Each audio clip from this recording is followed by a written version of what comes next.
Monday, everybody, and welcome into the Gramlich and Mac Lane podcast, presented by Ingles, the official supermarket of Gramlich and Mac Lane. Mac, we're accidentally matching on our shirt. What's I don't know up, if we twin? meant to do that.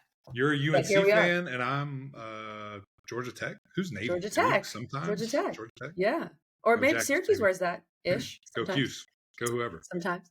Well, we're back with another summer guest episode. We start this Monday, and then the next few Mondays, we have some massive national college football people joining us. We're so excited for this stretch, Mac. We're going to really dive into the future of college football this season, what these different very well-respected people think. And so we're very excited to start right here with Bruce Feldman. Yeah, we're jacked up. These conversations are so much fun. And if you guys saw our schedule graphic, which shout out, everybody keeps asking us, who's coming up next? Who's coming up next? So we had to put it out there. So today, Bruce Feldman, we're jacked up. We're so excited.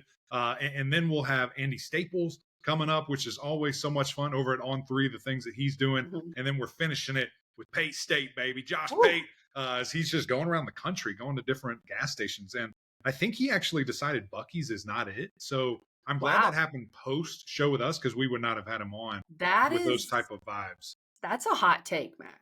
Yeah, that's a hot take. A wrong take. No, it's not even hot. It's wrong. And we'll send this to Josh so he knows that he was wrong. But anyway, it's going to be a lot of fun today, because Bruce is a guy that, man, he has been around, right? And he's seen a lot of change. And we talk about that in this upcoming interview. Always love his freaks list. KG, it's one of my favorite things to be on the lookout for, just to see what these guys are doing, because there is some monsters out there in this college football world, and just to watch how those guys translate on the field and then the things they do out there. So I love this conversation. It was a ton of fun. Yeah, Bruce has been a pioneer in a lot of ways. He's written quite a few books, best-selling books. He has a podcast called The Audible right now as well. He's with The Athletic. He's also with Fox. He's all over the place. All right, this guy, and of course, he started the Freaks List, which is, I don't know if he'd appreciate that might be the thing that stays with him, but hey, that thing is really cool, and it's a great idea. So we're going to get to Bruce in a second, but Mac, when it comes to our great friends over at Ingles, you go, Kelly, have you been cooking anything lately? And in my mind, I'm thinking all I do is just cook, try to find anything that my son will eat, which he eats everything. So I just throw stuff on his plate. But what I did make over Father's Day weekend to go with some steaks that my father-in-law grilled from Ingles, of course, is a really delicious summery pasta salad. Ooh, I'm a pasta salad fan. I throw everything in there. Mozzarella, tomatoes, some salami, some olives, cucumbers, whatever. Mac, are you a pasta salad person? Yeah, I'm a food person. Come on. I know you are. I'm a seafood, eat food. But you hate on Twizzlers, so I had to check. Exactly. And that sounds amazing. It really does. I am excited because I am doing chicken wings this week, and you guys will see it. I haven't done them in so long, and I was thinking the other day, I was like, I want to grill something different, something. And I was like, well, I'm not going to grill something different, but I'm going to grill something I haven't in a long time. And so we're going to smoke up some wings. So good. I mean, it's one of my favorite things. But I will say this, coming up soon, right about mid-July, right after ACC Media Day, so you guys will have to wait for it. We're doing this, a men's group with my church, and we're hosting at our house. KG, we are going to throw down some ribs. I cannot wait. It is going to be so fun. We've got like 6 or 7 guys coming over, so you can imagine the amount of meat I have to have to satisfy these grown men. It's going to be a lot of fun. And you know where we're going is Ingles. We're getting it all from there. Mac, the problem with setting that precedent is now you're going to have to host every week. So just so you know. It is funny. Just the fact that you brought that up. So our guy sends out the initial text, kind of the whatever, just setting it up, finding some dates, all this coordination. And he said, we're going to do steaks at Mac's house. And everybody responds and says, oh, we're doing steaks every time we meet. And I'm like, no, we're not. But we could. I mean, if y'all pitch in, if y'all buy it, I'll cook it. Whatever you want to do. I got the grill. We can fire this thing up. So Mac, you know what they say? Man cannot live on steak alone. I would prove that wrong. Anyway, we've got a great interview coming up, guys. Appreciate you guys always tuning in. Quick message from our friends over at Ingles, and then we'll talk to Bruce. It's time to discover the convenience and time savings of contact-free pickup with Ingles Curbside. Just visit shop.ingles-markets.com or download the app. and your Ingles personal shopper gets to work with specialized training on how to select the freshest items for a pre-scheduled pickup. They'll even text you with updates. You pull up to a designated space and your personal shopper delivers your items right to your vehicle. Fresh, fast, and affordable. It's all in the bag. Ingles, low prices, love the savings. Bruce Feldman, brother, great to see you. KG and I were just joking about this. We're doing this conversation from the East Coast, South Carolina. She is in the middle in Texas, and you on the left side out in LA. It's great to see you, man. We're coast to coast on this episode. Appreciate you joining us today. Happy to do it. I appreciate you guys asking. Yes, sir. So we're going to go through a range of topics today, and a lot of it is going to start with you and just your journey. And, as we were doing research and going through this whole thing, looking at this song and dance here, I saw that you went to Miami. And, man, I love that, first of all. But I think, correct me if I'm wrong, were you the beat writer for Miami football as also being a student? Is that how that worked? No, I actually did. I covered them a little bit, but I was not like a Miami beat writer. Like, I'll be honest, when I went to school down there, I did not think I was going to go be a sports writer. That was not the plan or anything like that, or go be a reporter. It just, it's kind of random how, obviously I'm older than you guys, but like when I got to school there, I transferred in and I remembered thinking Sega Genesis had just come out with like football. And I was like, I needed extra money. And I was working, I had a main job where I worked at a gym and I needed some extra money. And so I was like, man, I could do what these guys at newspapers do. And so I got a part-time job there a couple nights a week covering high school sports. And I covered some great players because it was in Broward County. I was not in Dade County. I was in the Broward office, which is, the Fort Lauderdale area. And so I saw some really, really good players. It's funny. I covered Danny Cannell in high school a little bit. And Danny was a really good baseball player and obviously a good football player. And he went to a 1A school. So it was like Danny was like the biggest kid on the field usually. But there's some great athletes down there. So that was my connection to it a little bit. And it was an interesting time to be down there because when I transferred in there, they had just beat Alabama and Gino Toretto was quarterback and ended up winning a Heisman and saw a lot of great players there. Yeah, the heyday or the beginning of the heyday. And, it's interesting, Bruce, because you say you thought you could do it better than other people. So what was the plan? Because obviously you're a great writer. You've written a bunch of books. We can talk about that too. But did you want to do something in the writing world or was it completely different? I went there. I was actually an art major because I could always draw. It's like surprises people when I tell them like, yeah, I could do good. Like I could do cartoons. I could not make them like poignant or funny, but like I could do a good picture of Abe Lincoln spinning a basketball on his finger or just random stuff. That's awesome. Like there's been times where I'll sit in like we'll have an offsite at the Athletic and most people there don't know that I used to draw. And I'll sketch something to somebody and like, did you just do that? And I was like, yeah, like I was bored, but I don't do that hardly anymore. And I knew I probably couldn't make a career at it. So I started doing the freelance writing at the Miami Herald.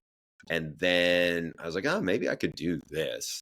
I don't know if it pays or whatever. And I wasn't there that long before our high school writer, who was old at the time, which meant he was like 25, he said, newspapers are dying. You need to try to find a way to get into TV.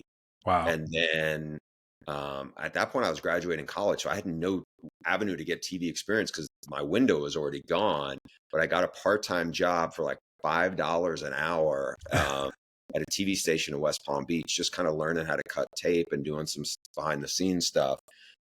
Eventually I was able to get like an interview for an entry-level job at ESPN.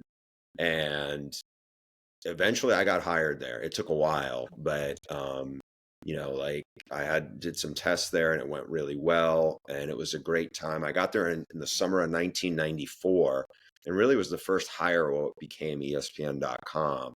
Wow. And back then there was like two PCs in the whole complex. They had another like news system called Basis, but it wasn't like what you and I know. This is way before emails. I mean, I have no idea how old you guys would have been in like 1994, but We were both 1 years old. so life, I mean, is nuts. Like so ESPN had a partner company that was owned by Paul Allen and in Washington and in Seattle, and I always felt like 6 months ahead of us technology wise, and they would do these what they call prisoner exchanges, where you'd go over there for a week, and one of their employees would come over to Bristol for a week, and they would teach us like how to cut and paste or things Wow. that like your kids probably know how to do when they're 8, but grown-ups didn't know anything about back then.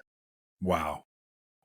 That is fascinating. And I mean, to see it all and to have your guy, tell you, your boss at the time, like, hey, this ain't going to cut it. All right. You got to figure it out. And, we have seen that change and things of that nature. What do you think, I guess, just your writing background and everything that you do now, the newspaper to the online, digital, all that stuff, was that transition something that you saw happening? Like, hey, print is still going to live. It's just going to live in a different space. Like, how was that transition for you when you kind of did that? So I don't profess to be a very smart person, and I'm definitely not a business person at all. So I just remembered, and if you guys had heard the name Howie passed away recently. He was the Stump the Schwab, the guy behind it. And he was the guy who hired me. And we actually shared an office for a couple of years in Bristol. Howie came over to like, he hired me, but he was still doing Sports Center research for like maybe 3 months before, after I got there. And then eventually he came in, I want to say like after the World Series or whatnot. And I just remember I said to him, do you think this stuff is really going to take off? Because we were in an online service. It was called Prodigy, where it wasn't the internet yet, but it was something kind of like a bridge to it. And he goes, I don't know, but people smarter than you and I think it will. So get in the back of the car and start pushing. And it was actually very good advice. I always thought, all right, I'm going to do this job for a few years, and then hopefully I can get a job covering like UCLA football for the LA Times, because I always thought I grew up in a cold weather place in upstate New York, and I'd seen like the show Three's Company. It looked really cool to live on the beach. And I always wanted to live in Los Angeles because I thought it would be a great place to live weather-wise. And I would love college football. So I was like, all right, that would be a good job. And the LA Times is a big paper. And at some point, maybe within like 4 years at ESPN, I was like, wait a minute, I'm actually in a better spot now than if I was over there in newspapers. And it was just a kind of an interesting time to be there, and like, I grew up a huge ESPN fan. Like, I would argue there's probably nobody who was a bigger ESPN fan than I was. I remember when my little town finally got ESPN. Like, I had seen it like at my aunt's house in New Jersey 10 years earlier. We never got it. And I remembered the first Saturday we had it on our cable system. I watched like 5 basketball games in a row, and I was afraid to turn off the TV because I thought we'd lose it and it wouldn't be back there then. All of it. I mean, I just was a huge ESPN fan. Wow. And but it was a very different time there. But at the same point, like I remember my mom came up to visit me like a month, after I got there, because I grew up like about 2 hours east of it.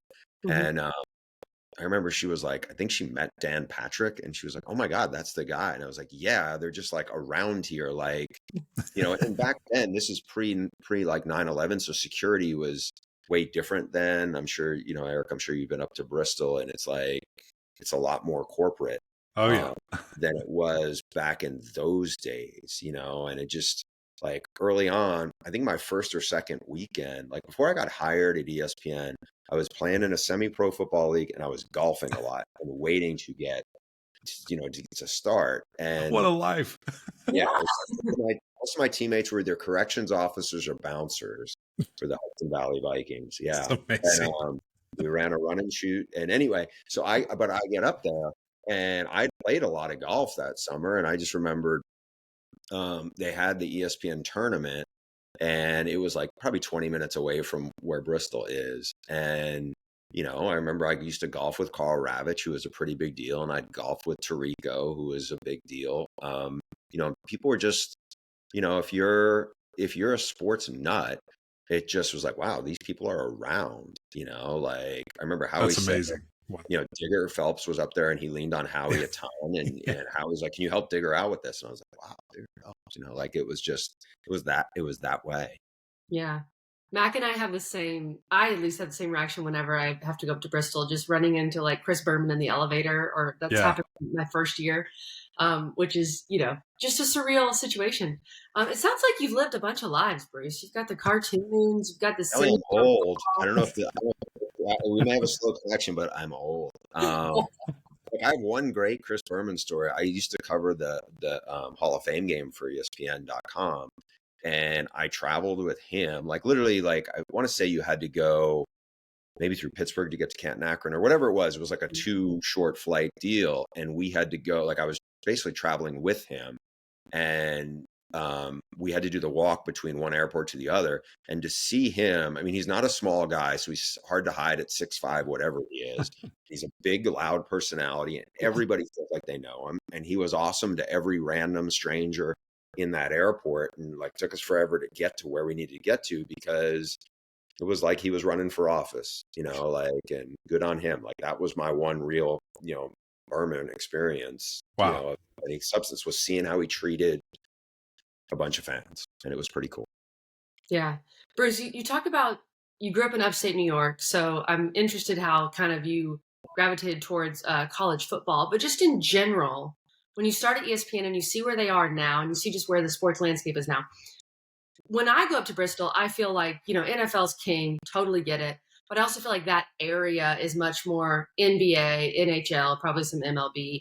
It just feels like at least ESPN's focus has shifted a bit, focusing a bit more on college sports. They started College Game Day around, turn of the century kind of. So did you see that coming? Like, did you think there would be more of a focus on college football? Did you think there needed to be? So when I grew up, like the Big East basketball, this was in the 80s. It was, Patrick Ewing was huge. Yeah.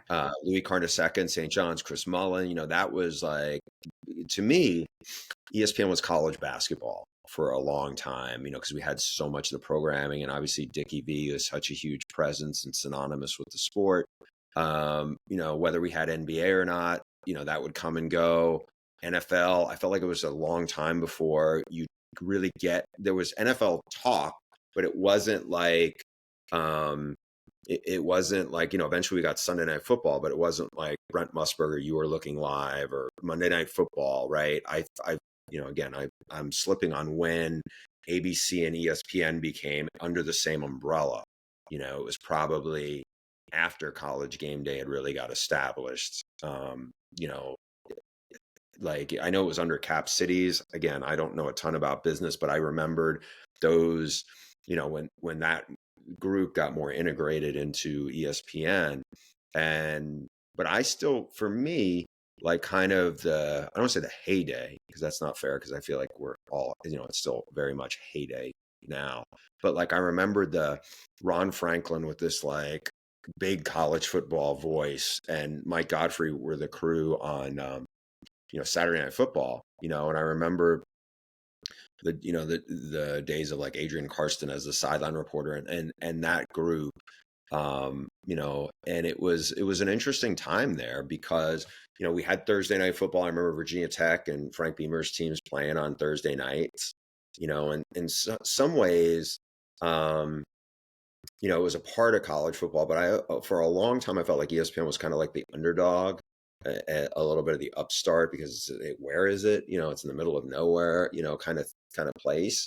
And so it was just kind of an interesting, I don't know when that changed, where ESPN became this massive entity, I don't know. I assume it was sometime, I felt like, when I was working in New York for ESPN magazine, where it just kind of, John Skipper had taken over, and it just kind of exploded into a bigger thing. We got more rights and gobbled up more rights, and there was a while, and obviously I work at Fox Sports now, but there was a while probably 15 years ago when Fox had the playoff. Mm. Yeah. And I don't want to say only had the Rose Bowl, but that was our biggest college football property, So, but there's times, and you guys as part of this I'm sure there's probably some pinch me moments, but I remember definitely some times in the college football seminar where you're sitting, I'm having lunch with Desmond Howard and Andre Ware, and I forgot who the third person was. I hope it's not, I hope we're not snubbing Jesse Palmer or something, but it was like, yeah, these are two Heisman winners, and you're just like, okay, this is kind of, and they were just, regular guys as far as that goes, and it's like, I mean, to me, it was a huge deal. Like one of the jobs I had before I moved down to ESPN magazine, and this is around like the 1999, 98, was I would like ghostwrite for the on-air people to, like, if there was a trade happened, I would talk to them and then write something for ESPN.com.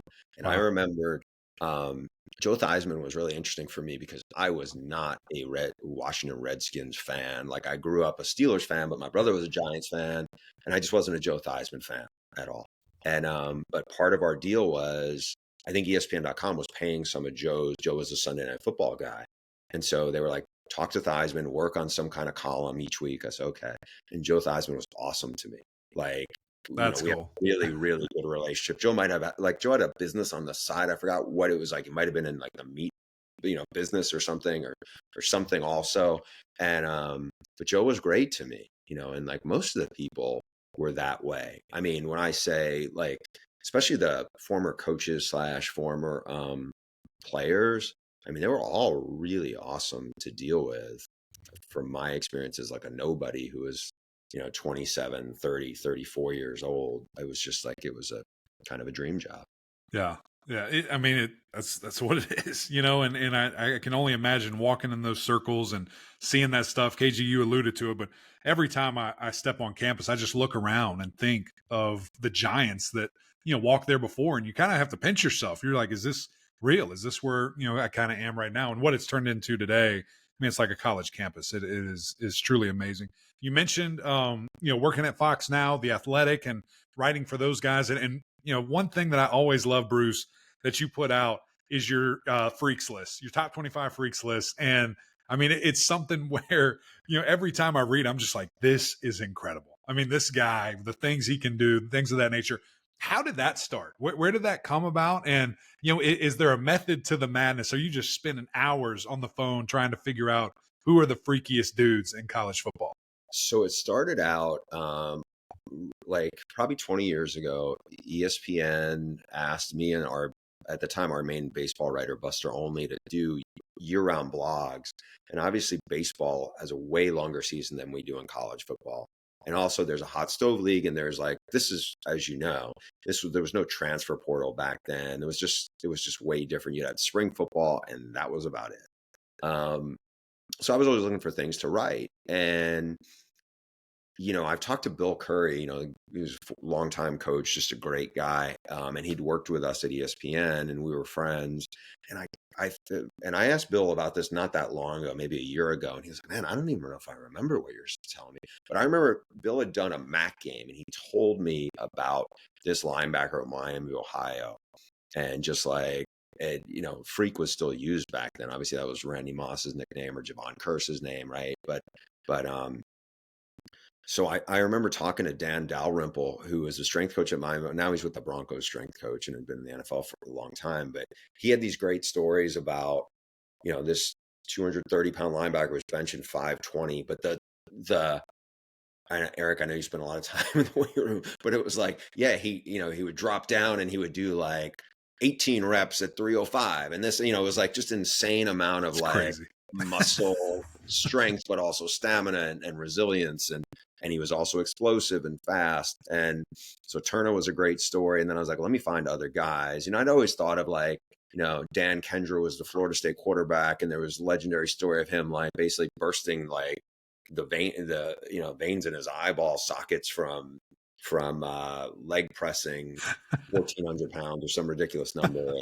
There was always those stories, right? And so I was like wanted to find that. And those are the stories I love. There was early in the pandemic, there was a story I always wanted to do because I was around a couple of coaches in a bar one night who were just having drinks, and they talked about this defensive tackle who went to Hawaii, who played in the NFL for a long time, and how he could throw a football like 90 yards.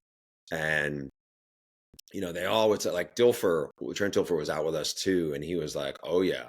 And he was like, just we kind of went through this, and the guy also was like ridiculously strong and still was like lifting a ton. And at one point he sent me a video of like what he was benching, but at one point I was like, I know enough about what the combine records were for like 225, and I was like, wait a minute, he said he did like 71 reps. That's impossible. But then it's like, okay, but they're like just probably not full extension and like that. But just, I love those kind of stories. And the more you talk to people about who played with the guy, they can, there's a Paul Bunyan-esque quality. And Oh so my gosh. as this thing has grown, and Fox had me work as a sideline reporter for a long time. But once I started doing that, I'm on the field before games, and the other people who are on the field before games are NFL scouts, and they're coming up and like, hey, I love the Freaks List. And they started talking to me about it. And then I was like, oh, these guys would probably be really good resources, because instead of me just doing, Power 5 or just FBS, and all of a sudden it opened it up to FCS, Division 2. I had a Division 3 lineman from one of the Wisconsin schools last year. And, it's funny because these guys, like, you end up with like a link to them. Like Jason Poe is a lineman who played at Mercer and Lenore Ryan. And he's maybe 6 feet, 285, but super explosive. He was with the 49ers, and now he's like with the Eagles. And I'm like, still rooting for him because I know, I know what his path was like, Right. and you don't see a lot of NFL offensive linemen who are, you might see a fullback, but they're, 6 feet, 295 or whatever, and their arms might be 29 inches or whatever. Jeez. So, but those are the guys you're just like, you remember. Yeah. Is there an all-timer? I know you just referenced a lot of people, but is there one that's just like, this dude might be a demigod at the end of the day? Margus Hunt is pretty high on my list. He was a Estonian shot putter who went to SMU as a defensive lineman. And what I loved most, I talked to his track coach, who was like a real guy to him. And Margus was 6'8", 280 something. And the numbers that his track coach told me about, like, people were like, no way. No way. And then he went to the combine and matched them. And he played in the NFL for, 7 or 8 years, and he blocked some kicks. And he wasn't a great NFL player, but he played in the NFL for a while. And he was part of the reason why he's one of my favorites is because all the crazy stuff, people were like, no way, he backed all that up. Jeez. And most of those guys end up doing that. Like, I've been doing this for so long where, I talk to strength coaches, and, some of the stuff they send me, like, I started doing like, posting video of the Turkish getup that some of the Michigan guys were doing. And it's just insane. People are like, how is that possible? Like, I couldn't do that if I had a can of beer in my hand, much less a 180-pound dumbbell. Yeah, I think that's an interesting kind of twist on the, a top 25 players list or something like that. It's just different and unique. And another thing we saw that you wrote lately was about NIL and, what we're dealing with in this whole NIL world. And just some of the stories you saw when you were doing this work on, are some of these things that coaches are promising true? How are people even keeping guys in this NIL world? Can you give us, you don't have to give anything away because people should go read it, but can you give us a few tidbits of just what you've heard and maybe just your overall thoughts on NIL where we are? Yeah, I think, on the front side of that, like, that's one of the challenges. It's in such its infancy stage that I think a lot of things are going on where players think they're getting deals for $300,000. Well, they may be getting $300,000 worth of stuff if they owned it, but maybe it's a car that they're having access to for 4 months, as opposed to it's $100,000 car that they could sell, or a house that they're essentially having rented for them. And while those things are great, I think there's a lot of, we've heard a bunch of stories of players who, people think they're getting $1.2 million, and turns out they're getting $275,000, which is obviously really good money, much less for a college athlete at 21 years old, but it's still not, you sit there, and we've all fans of pro sports, and you hear about those contracts, and those are more real than I think what a lot of these contracts are. So what I like about NIL especially though is I think there's a lot of ways for a lot of people to make a good amount of money, especially if they're really industrious. And I have a guy I've known for a long time out here. I remember when he was like Johnny Manziel's ball boy. He's a Texas kid named Chase Griffin. And he's got like 3 degrees from UCLA, and he was a third string quarterback, and he's super sharp.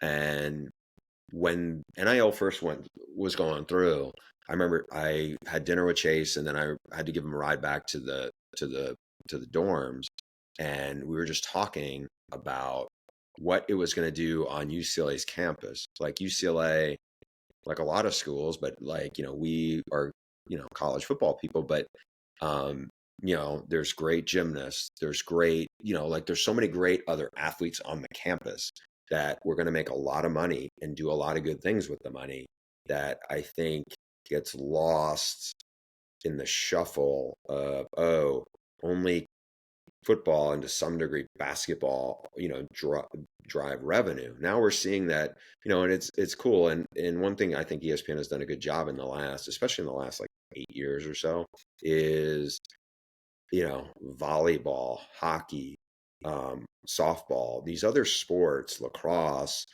you watch them in the playoffs. I mean, they're really entertaining to see. And so these athletes, they may not have, like, I know the WNBA feels like it's really taken off, and Caitlin Clark has added a lot of fuel to that fire. But I think to see, okay, what is the future for other sports as they go to a professional model, because I feel like we got a new influx of fans that are waiting for something, and that's great. Look, and I think more sports are better if they can survive, if they can thrive. I mean, I've seen your co-host a lot this spring at games, and I watched that with my kid. We watch, there's no such thing as too much football for us, so That's right. that's okay, right? And so, but I think NIL could be like seeding that for the other sports, because I just think if they're seen as, in a professional context, then maybe, it could be great if some of those other sports can thrive, and the more visibility helps draw more fans to it, to see, okay, where do they go from here? Yeah, no question about it. What have you heard from players, coaches, administrators, just on the guardrails of this thing? Like, do people who are in it, living it, want that? And maybe it's different from player to administrator to coach. I think it might be different. The player and administrator and coach definitely want some guardrails. They feel like it's desperately needed. I think players, and it's been interesting because some of the ones I spoke to for the survey that we did on The Athletic, in the last couple of weeks, were guys who heard a lot of stories either through their combine prep, where they were around a lot of other high level players. And I think there was a lot of stuff where I think they know it's in its infancy stage, and I'm like, okay, this is better than what we had before.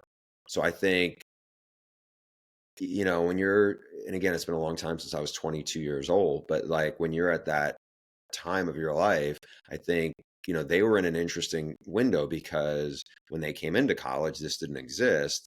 And now it's been a frenzy. So I think there's a lot of growing pains with this. And I think for them, I think people are still figuring it out. Right. Right. I don't want to say, because you could talk to one athlete who'd say, yeah, I definitely think they need guardrails. And you talk to another who'd say, yeah, if the NCAA really does that, they're going to try to squeeze us even more like they used to. Yeah, I would totally understand that perspective. Yeah. It's going to be fascinating, especially with just all these cases that are happening. It seems like at the same time, and I'm sure they're going to all conclude about the same time too. It's truly an interesting area where we are, and going to be interesting to see what the future is. Last one for you, kind of on current events and things that you're writing about and talking about right now, and then I'll let KG get into some ACC football talk here. Is Dan Casey, the high school coach, I believe in Texas, who it's funny, I stumbled upon his page. It feels like 2-3 years ago now, and he's just exploded, and everybody's watching, everybody's talking about him.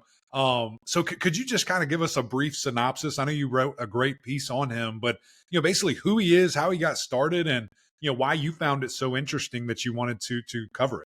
Yeah, I found him. I found his page probably 2.5, 3 years ago. Yeah.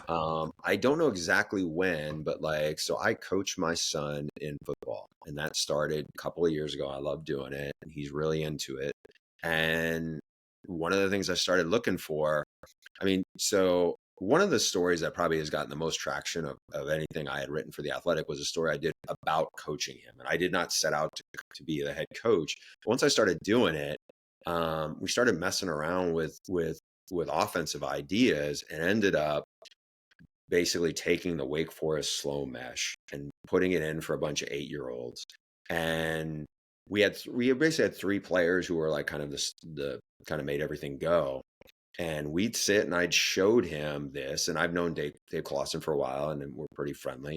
And I would text him, I'm like, "You're not going to believe this," and then one day we went to like 3-0, and I called him on the ride back from we had like a 30-minute ride back from our games, and he got a kick out of it. And so the season went, we ended up winning the league, and after that I sat down with him he was out in Arizona for the AFCA meetings, I think. And so we're just sitting down. I'm like, "Hey, I got to show you the film," because we would film our games. And I'm showing them these plays and slow mesh. And I was like, yeah. And I'm sitting there thinking, at this time, I think my son was 8. I'm like, do I really want him reading the cornerback for an RPO where it's like, if the cornerback comes, we had thought out way too much. But I was like really all in on this. And it was a fun season. And so from there, we started messing around with a bunch of other stuff, and we did a lot of air raid stuff because I'd written Mike Leach's book, and Mike and I talked a lot about a bunch of different things. I also coached a son of one of Leach's proteges, who's a college receivers coach. And so we put in stuff, like Lincoln Riley came to one of our games, not for my side of it, but because one of his buddies' sons is on our team. And at one point, no, he was scouting your offense. He wanted to take pieces of that and use it. But after the game, he goes, "I saw you guys run 92." I'm like, "Yeah, we have 92." Because he would it was like little things, and then always looking to pick up stuff. Now, full disclosure, I do not know protections. I don't understand a lot of it. Hey, nobody does. Nobody does. It's okay. It's okay. But I really don't. So, and I don't believe me, Brady Quinn and I've talked pin and pull, and he's explained, I'm not as clear on that as I need to be or should be. But some other stuff, I was like, okay, I'm seeing the stuff Dan Casey's doing. I'm seeing the stuff and there's a handful of great sites, more than a handful. But Dan kept on showing up on my timeline. And so, I'd reached out to him at some point, and I would borrow stuff or steal stuff that I saw and see how it works. And we'd rep the heck out of it at practice. Is this going to work? It's not. And then we started, DMing, and I was like, "Man, I want to do a story. What's your background, Dan?" And Dan told me he had played at Davidson. They were really bad. He was a defensive back. And then he went to seminary school at Duke for 3 years. And we started talking about Duke, and we started talking about that. And then eventually he was a high school offensive coordinator in at Episcopal High School in Houston, which is a good program, which is Walker Little went there.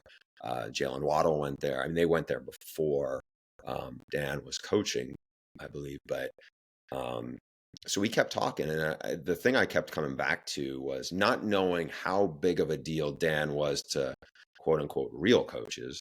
Because I knew youth coaches or people like myself would be like, "Oh yeah, this is really cool." And then one day I think I looked, and on Twitter, there's a thing underneath where if you click on somebody's page, you could see how many common people follow them that you follow or whatever. And I follow a ton of football coaches, and it was 1,000. And I was like, ooh. And not only was it 1,000, but then there's a few random people Kellen Moore is a connection that I made a long time ago, and we're pretty friendly. And he's obviously been an offense coordinator for the last few years in the NFL. And Kellen's one who follows him, but he wouldn't show up on that because he has a burner account. He's not using Twitter for the same way we are. And there's a handful of NFL coaches who operate that way. And so I was like, ooh, the story's getting this is a really interesting story now if I keep going with this. And my pitch to mostly to the college coaches or the NFL coaches who I wanted to speak to the story was, listen, I think Dan Casey is a great resource for football coaches at all levels, and is helping grow the game. Can you tell me, how you found him or whatever? And it turned out to be this really, fun little rabbit hole to go down. And then Will Stein, who is now the offensive coordinator at Oregon, we talked right before like the story was going to come out, maybe the day before, and I'd already written it, but we had played phone tag because he's on the road recruiting. And then like, yeah, we joke in our office at Oregon about like, this might get on Dan Casey, as if it was like, Wow. this might get on SportsCenter.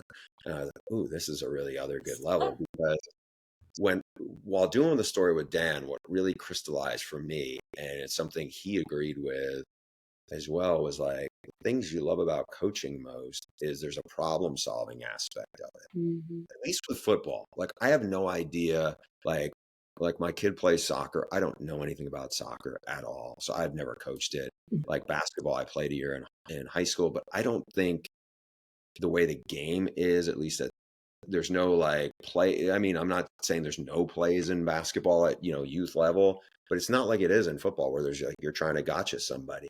And so I feel like, there is film, you're trying to like, so there is a problem solving aspect that kind of draws you in. And it's why you spend more time than you should admit on something that you're not getting paid for. Yeah. And so there was the Dan Casey story I was like really excited about. And I had no idea how people would respond to it, because if I told somebody, most of my coworkers have no idea who Dan Casey is, right? It's a common name. It's just, whatever. And, but for the people who know, man, that story took off. And if you haven't gone and read it, make sure you go do that, and then you'll learn more about Dan Casey. Let's transition a bit, Bruce, and finish up with some ACC talk, and mainly just your overall thoughts on where these programs are, and let's kind of hit on the big three. And I'm gonna let you start with Miami as a Miami guy. I also saw something you wrote about talking about how generally there is a quarterback that we aren't really talking about heading into the year that isn't necessarily an established prospect that pops up and ends up being a big time pick. Maybe Jaden Daniels is kind of that guy from this past year. Cam Ward is at Miami, and the hype is making Mac and I uncomfortable, because every year there is so much hype about Miami. But it feels like this year, this team went 7-5 last year. Like, let's be honest. So where are you with where Miami is right now? I would say I would be cautiously optimistic that they will be a playoff team. Okay. I think everything I've heard is Cam Ward is that talented. He has a leadership piece that they have lacked at that position and for a while. They've gone all in on the portal, and they have added some really good players. Even just recently, kept upgrading the defensive line. The Damian Martinez is a really good running back. I mean, he was one of the best running backs on the West Coast. He's a bruiser. I think he fits what Mario Cristobal wants to do. Mario Cristobal has, he's always been an O-line guy. That's what he was. And I think they should have one of the better offensive lines. I know it's, a lot of pieces had to come together last year, and they had some guys who were playing maybe before they were ready at key spots. And again, I don't think this is, to be truthful, it's not like the ACC right now feels like it's a meat grinder. Like, I think there's some good teams, but Florida State lost a ton of really, really good players from a team that should have been in the playoff and deserved to be in the playoff. And Clemson, I feel like, should be good. I feel like they're in that same ballpark, but I don't feel like right now it's not like when Dabo had it rolling 5-6 years ago. And I think it's there, but here's the thing, like it has been like 20 years now since Miami's been very good. Like they had a year when Coach Richt was there, where Manny Diaz had the defense going, but they were not good on offense. And it felt like a little smoke and mirrors-y, because they were, the turnover chain, and there was like, they blew out Notre Dame on that big, Saturday night game. But for the most part, I did not think that was a good team. It wasn't more than that. And this team, I think could be a very good team. I'm not saying they have the talent to win to be a national title team, but I do think with a 12-team playoff and like again, Cam Ward physical talent is there. I think the intangibles are really strong. He's got to take care of the football better. That was the knock on him. But I think he will have a better offensive line. I don't think Yeah. he's had a running back as good as Damian Martinez. The fact that Miami has a really good D line, I think now will give them a chance because they have gone so heavy in the portal with guys that they have, obviously spent money to get in there. I think that gives them a chance. Yeah, and I think the you talk about the cautious optimism. I think that's where I am too. But what feels different of these last 5 years that we've been doing TV and covering this conference is the offensive line, is the quarterback, and the defensive line. That's kind of the holy trinity for me in regards to players. Because if you have those three, you feel good about those three. You probably have a really good team. So it's going to be fascinating. They have a massive opening game against Florida at the Swamp, which we'll find out really early, who that team's going to be, what they're going to be. So excited to see that. You talk about a new quarterback coming in. You talk about Florida State and who they were a year ago. And a lot of guys gone, a lot of guys drafted, that are going to be in the NFL. DJ Uiagalelei comes back to the ACC now with Florida State. Where are you with them? I mean, is it culture is set, Coach Norvell's got it going on, or are they going to have to prove it to some people with some new faces this year? I think culture is set. I think Mike Norvell's done a really, really good job there. Yeah. I think that program was backsliding fast under Jimbo. The offensive line was in disarray. Credit to Alex Atkins, especially for rebuilding that. The other part of this, where I do have confidence in them, I know they lost Verse, I know they lost Fisk. Those are big time guys, among others. But I thought Adam Fuller they have a bunch of players there. Their D line is going to be really good. I'm curious to see what Darrell Jackson does. I mean, he started out at Maryland. Then he was at Miami. He's a massive guy. The buzz on him has been pretty good there. I think they still have some elite edge guys. Verse is gone, but like they have two guys who could be, I don't know, wouldn't be surprised if they were top 50 picks, right? And then you talk about, they have an elite corner who had a great spring, who I think will be a star, because it feels like Florida State, used to always have great D linemen and great corners, and I feel like it's kind of getting back to that now. It's just, they will run DJ enough, because I think that's, something he likes to do, a part of that offense. And he's a big physical guy. It's just, consistently, will there be games where he will beat people with his arm consistently? That's a little bit of a question. From the people I talked to out at Oregon State, they felt like he kept improving last year. I don't think he needs to be trying to, this is an unfair comparison, but like trying to think of like a huge guy who is like took over a program. He doesn't need to be Cam Newton for them. He doesn't need to be that. It's a great point. He just needs to be, I think he needs to play cleaner than he did back when he was in the ACC last. And I think he needs to just, hit on third downs, when they come, because I think there's a lot of good pieces around him at FSU, especially on the defensive side. For sure. And, talking about DJU is a great transition to talk about Clemson. I still think it's so weird that he's the quarterback at Florida State, but this is the new world we're in. So when it comes to Clemson, I think Mac and I are pretty much in agreement here. We can talk about the portal all you want, but I think Clemson fans are at a point now where it's like, I don't care how you do it. We just have to get back to what we were offensively in some way, shape, or form, whether it's portal or not. Like, who cares? But the explosiveness at the wide receiver position obviously has taken a big hit. Is that the way you see it, or are you someone who, which there are a lot of people here too, and very smart people who say, it's portal or nothing? Like, is it portal that's holding Clemson back, or is it more just guys haven't panned out and you don't have the explosiveness that you once had? I think it's a combination of the two, right? So like 5 years or so ago, they, after like Clemson had really established itself as right there with Alabama, they had a recruiting class where was Joe Ngata. I'm trying to remember who the other big receiver. Yeah, thank you, Frank Ladson. So you had two top 50-ish receivers, big athletic guys who came in there, one from California, one from, I think, Miami.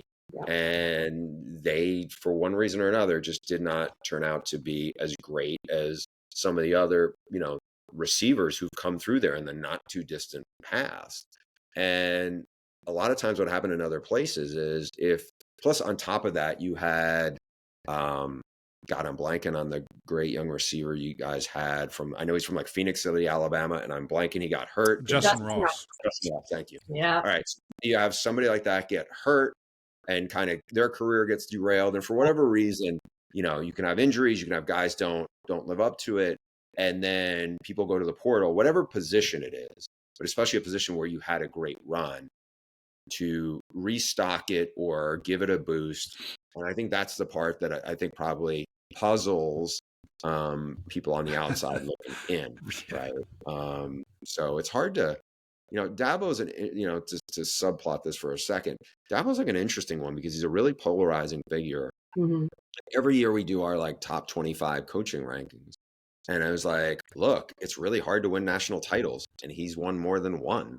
I get where the portal thing, like I said, it baffles people on the outside looking in. It is, I heard his comments the other day and I can see where he said, yeah, there's some truth to that, right? But like at the same time, are you holding your program back where those players made, I keep going back, no other transfer quarterback is going to be Joe Burrow, but like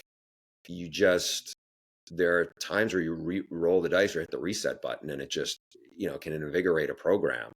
And for, I guess it's hard to question a guy who's won multiple national titles at a place that, desperately needed a jump start. So I don't know. I still think they're going to be there. I think they'll be good enough to be a playoff team. But again, I feel like, I think NC State could be dangerous. I think there's some other teams in there you have to keep an eye on that also aren't. I think the margin for error has gotten a lot closer.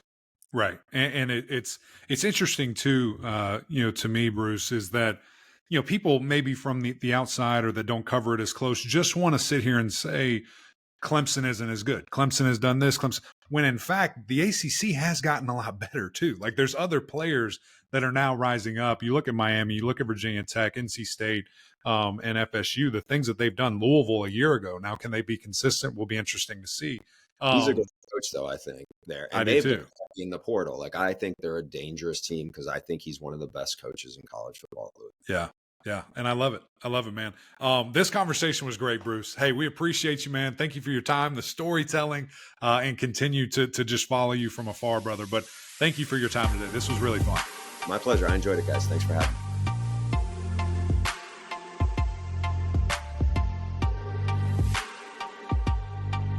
Thanks again to Bruce Feldman for joining us. We know he's going to be all over the place this fall, so make sure you follow him on Twitter. He has, 1 million followers, so just be another one. And that's what you need to do. But we appreciate Bruce. I mean, he's been covering college football for a long time, and he's one of the best, and we really appreciate his time.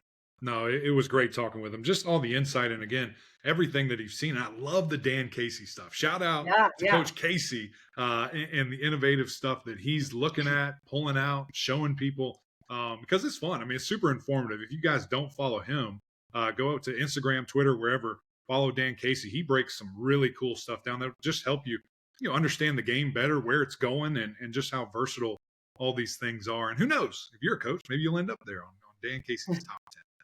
But appreciate Bruce again for his time. Know he's very busy squeezing us in there, and he's out on the left coast, like our brothers from Stanford and Cal. So we had to coordinate all those times and get used to that. So it's going to be continuous to keep figuring those time zones out, KG. I'm not great at math, but I can do things in threes and make that happen. But anyway, we appreciate you guys tuning in. Need your continuous support. Go over to YouTube as I'm stuttering my way through this.